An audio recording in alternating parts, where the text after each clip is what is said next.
Bonjour Henri-Jean, vous vous êtes Bonjour, ma intéressé belle à Isabelle. nous aujourd'hui. Quelle image avons-nous? Est-ce que les clichés ont évolué? Sommes-nous toujours arrogants, impolis? Le béret est-il toujours présent pour accompagner notre image? C'est vous qui avez la réponse. C'est-à-dire que bon, je voulais chercher un sujet de fin d'année qui voulait qu'il fût élégant et drôle et pétillant et pimpant. Essayons, voilà. Alors, puisqu'on parlait de majesté, justement, vous savez que les Français ont une réputation à travers le monde d'être des gens... Oui, ça a démarré, ils étaient des êtres d'exception. Ça temps de Louis XIV, tous les Français étaient... Nous ne sommes plus à l'époque de Louis XIV, malheureusement. Mais on vit cette réputation, ma belle Isabelle. On vit la réputation d'être les petits-enfants et de Louis XIV et de Marianne. C'est-à-dire insolents, irrespectueux, et puis à la fois plein de majesté, et se prendre pour le centre du monde. Alors, est-ce que les Français sont toujours le centre du monde, et comment on les perçoit à l'étranger? Alors, il y a une jeune femme très sympathique, qui est linguiste et qui est sémiologue, qui s'est penchée sur le sujet, pour voir comment on parle des Français et ce qu'on pense des Français à l'étranger. Rayonne-t-il, oui ou non? Parce qu'aucun peuple ne passe pour être à la fois propre et sale, pour être à la fois insolent et conventionnel. Il y a les extrêmes. Alors, ce qui est assez amusant, c'est que tout le travail, parce que c'est un livre qui est spirituel, qui est plein de malice, de drôlerie, mais qui est très sérieux aussi. Alors, par exemple, vous savez ce qu'on appelle, par exemple, à l'étranger, un French bath, par exemple. Prendre un bain français. Un bain français, c'est-à-dire que vous êtes sale comme un pou, mais vous couvrez d'eau de toilette. C'est ce que faisait Louis XIV, par exemple. Je ne vais pas vous parler le fameux French kiss où votre langue va au fond du palais de votre partenaire, si je veux dire. Donc, elle a recensé toutes ces expressions délicieuses, drôles, amusantes, qui font que le français passe pour quelqu'un de tout à fait spécial, de tout à fait bizarre. Alors, nous avons rencontré donc Marie Trepp, cette linguiste et sémiologue, qui nous explique comment les Français sont perçus à l'étranger. Et vous allez voir que c'est à la fois matière à s'en glorifier, à s'enorgueillir, et matière aussi à désespérer, ma pauvre Isabelle. Pas quand on vous voit, image de la classe et de l'élégance. Regarde une marquise versaillaise. Je ne veux pas travailler, je ne veux pas déjeuner, je veux seulement oublier, et puis je fume. Quand on est poussé, comme moi, par le démon de la curiosité, on ouvre ses oreilles et ses yeux en permanence. C'est vrai qu'à l'occasion de voyages, j'ai rencontré des étrangers et un jour, j'ai eu l'idée de leur poser la question « Mais est-ce qu'il y a des mots français dans votre langue ?» Tout de suite, on m'a dit « Mais oui, bien sûr » et on m'a fait des réponses très curieuses. Par exemple, en Finlande, quelqu'un m'a dit « Le premier mot qui vous vient à l'esprit, quel est-il » On m'a dit « Force majeure ». Et tiens, et je me suis dit « Mais qu'est-ce que c'est? Pourquoi ?» Peut-être, est-ce que Napoléon est passé là?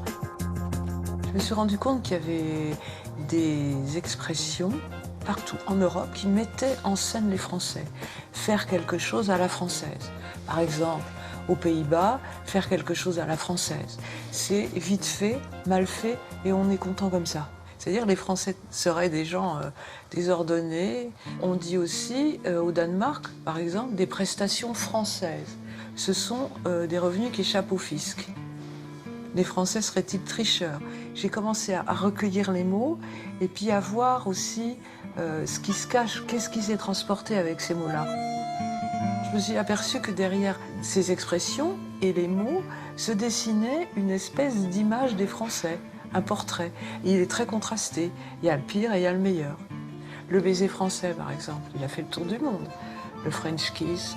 On m'a dit, oh, c'est pas spécialement délicieux, m'a dit une Anglaise, mais c'est très sophistiqué.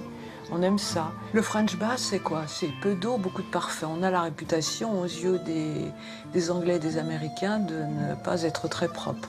Je me suis dit que c'était peut-être un souvenir subliminal de la cour de Versailles, où les poudres, les parfums et les perruques recouvraient des choses plutôt malodorantes. Dans le domaine de la mode, comme dans celui de la gastronomie, par exemple, les Français ont une réputation très solaire, très glorieuse, et pas du tout négative. Et elle existe encore aujourd'hui. Le déshabillé et le négligé, qui sont des choses raffinées et en même temps avec quelque chose de... L'idée de la séduction, elle est aussi là. Les Français, ils ont quand même la réputation d'être élégants. Il y a quelque chose de plus sulfureux avec les Français, il me semble. Ça m'amusait beaucoup. de lire les commentaires négatifs qu'on trouve sur les Français. On triche, on sent pas bon, on est paresseux, on a une politesse exquise, mais en même temps, on peut être très grossier. Ce sont des clichés, mais j'aime beaucoup les clichés, moi. Les clichés sont toujours révélateurs de quelque chose. Mais à la fin de ce livre, quand même, je me suis trouvée bien heureuse d'être française, contrairement à ce que je pensais en le commençant. Les clichés ont la dent dure quand même. Hein. Je voudrais rassurer madame, les Français se lavent. Voilà, alors tout à fait. Je voulais dire que le bouquin était de la librairie Vuibert. Ils font des bouquins magnifiques, très drôles. Le précédent livre de Marie Trèbes s'appelait Enchanté de faire votre plein d'essence. Elle a parlé que les Français étaient élégants. Vous avez vu cette élégance française de Noël. Pingouin. Mais je vous signale que je ne suis pas le seul élégant sur le plateau. Il y a deux créatures. Annabelle a une petite jupette formidable derrière. Et regardez Carole, l'assistante, elle a une tenue, il y a Jean Seberg et Anna Karina sur sa robe. Avec Belmondo, ça c'est grandiose. Merci Henri-Jean. Nous avons quelqu'un d'autre d'extrêmement élégant sur le plateau, c'est Julia, que nous allons retrouver. Bonjour Julia, c'est vrai que le président François Hollande prendra la parole ce soir pour s'adresser aux Français, pour présenter ses vœux. Et à cette occasion, Julia, vous nous présentez un site qui donne la parole aux Français. Exactement, il s'adresse ce soir, a priori à 20h.